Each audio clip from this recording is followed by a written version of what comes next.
warahmatullahi wabarakatuh.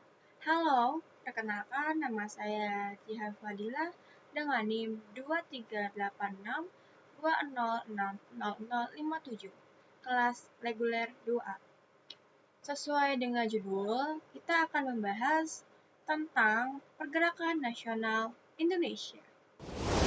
Yang pertama, yaitu munculnya pergerakan nasional Indonesia yang memiliki latar belakang. Nah, latar belakang ini tidak lepas dari peristiwa-peristiwa yang ada di Asia, seperti kemenangan Jepang atas Rusia, meningkatnya pendidikan rakyat, terbitnya surat kabar sebagai media komunikasi, serta adanya paham baru yang masuk ke Indonesia yang mempercepat tumbuh dan kembangnya nasionalisme di Indonesia. Dan ada beberapa latar belakang pada pergerakan nasional Indonesia. Yang pertama itu ada pengaruh pendidikan, yang kedua itu ada diskriminasi, dan yang ketiga itu adanya paham baru. Kemudian materi yang kedua atau materi yang terakhir tentang bentuk organisasi pergerakan nasional Indonesia. Yang pertama itu ada Budi Utomo. Era kebangkitan nasional ditandai dengan lahirnya Budi Utomo pada tanggal 20 Mei 1908 yang didirikan oleh 3 tokoh. Yang pertama itu Dr. atau Dr. Sutomo, kemudian yang kedua itu ada Soerachi, dan yang terakhir atau yang ketiga itu ada Gunawan Mangunkusumo. Nah, organisasi Peda Bidang Utomo bergerak pada sosial, ekonomi, dan budaya. Tujuannya ini untuk memajukan keharmonisan bagi nusa dan bangsa. Pada tanggal 5 Agustus 1908, Budi Utomo mengadakan kongres di Jogja yang menghasilkan rumus seperti Budi Utomo tidak berpolitik. Bidang Budi Utomo diutamakan pada sosial, pendidikan, dan kebudayaan. Kemudian, ruang gerak Budi Utomo terbatas antara Jawa dan Madura. Kemudian, Tirto Kusumo, Bupati Karanganyar, dipilih sebagai ketua Budi Utomo Pusat. Nah, di samping ini merupakan lambang dari organisasi Budi Utomo. 2. Serikat Islam. Pada tahun 1911, di Laweyan, Solo, didirikan organisasi Serikat Dagang Islam atau yang disingkat sebagai SDI, diketuai oleh Saman Hudi. Kemudian, melatar belakangi karena ingin menyaingi perdagangan Islam dan tujuannya untuk menyaingi perdagangan Islam dan memajukan agama Islam. Kemudian pada tanggal 1912,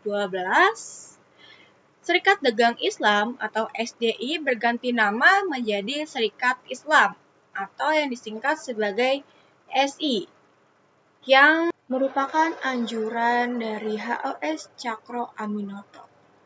Ketiga, Indices Partij didirikan pada tanggal 25 Agustus 1912 di Bandung oleh 3 serangkai. Ada Daus Dekker, Cipto Mangunkusumo, dan Suwardi Suryaningrat atau yang kita kenal sebagai Ki Hajar Dewantara. Tujuan berdirinya partai politik ini untuk mempersatu Hindia Belanda sebagai persiapan Hindia merdeka. Tujuan ini disebarluaskan melalui surat kabar The Express. Nah, teman-teman, di samping ini merupakan foto dari 3 serangkai dan yang di atas ini merupakan lambang dari organisasi Indices Partij. 4. Muhammadiyah. Berdiri pada tanggal 18 November 1912, didirikan oleh Kiai Haji Ahmad Dahlan yang merupakan seorang ulama besar. Tujuan dari organisasi Muhammadiyah ini untuk memajukan pengajaran Islam, mengembangkan pengetahuan Islam, cara hidup menurut Islam, meningkatkan dan membantu hidup sosial masyarakat Islam. 5. Partai Komunis Indonesia. Berdiri pada tanggal 4 Mei 1914, Hans Snifflich mendirikan Persatuan Sosial Demokrasi Hindia Belanda atau ISDF. Beranggotakan 85 orang dari dua partai, yaitu SDAP, Partai Buruh Sosial Demokrasi, dan SDP, Partai Sosial Demokrasi. Setahun kemudian bertambah menjadi 134 orang. ISDF bersalin nama menjadi Partai Komunis Indonesia pada tahun 1920. Samaun dan Darsono berperan sebagai pendiri tersebut. 6. Taman Siswa.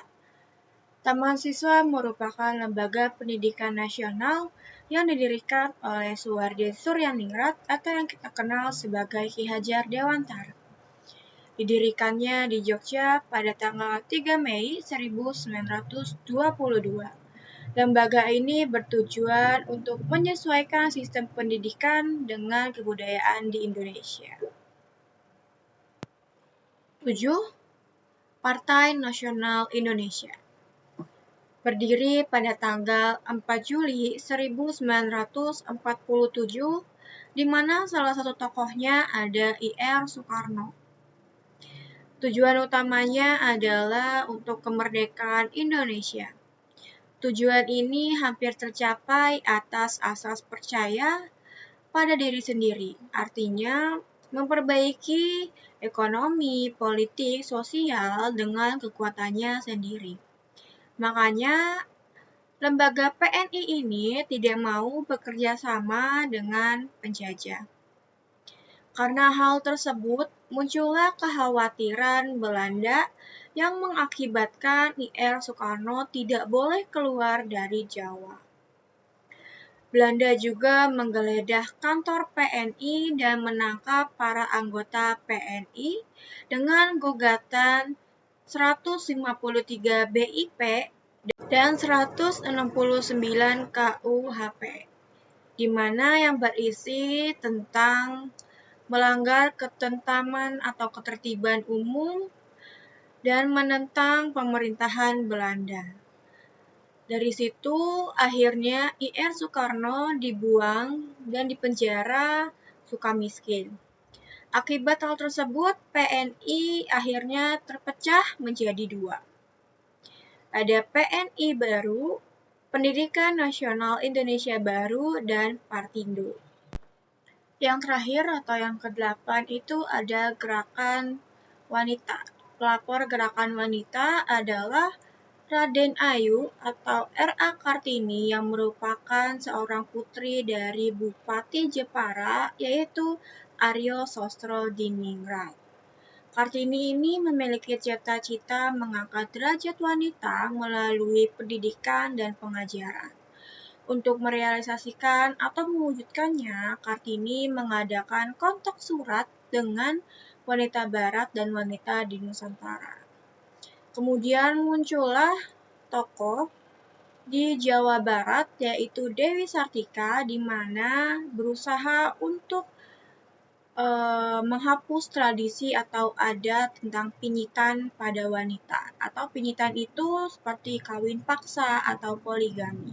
Terima kasih, semoga penjelasan yang saya berikan bermanfaat bagi teman-teman untuk semangat belajar dan mengetahui tentang pergerakan nasional Indonesia. Bye-bye!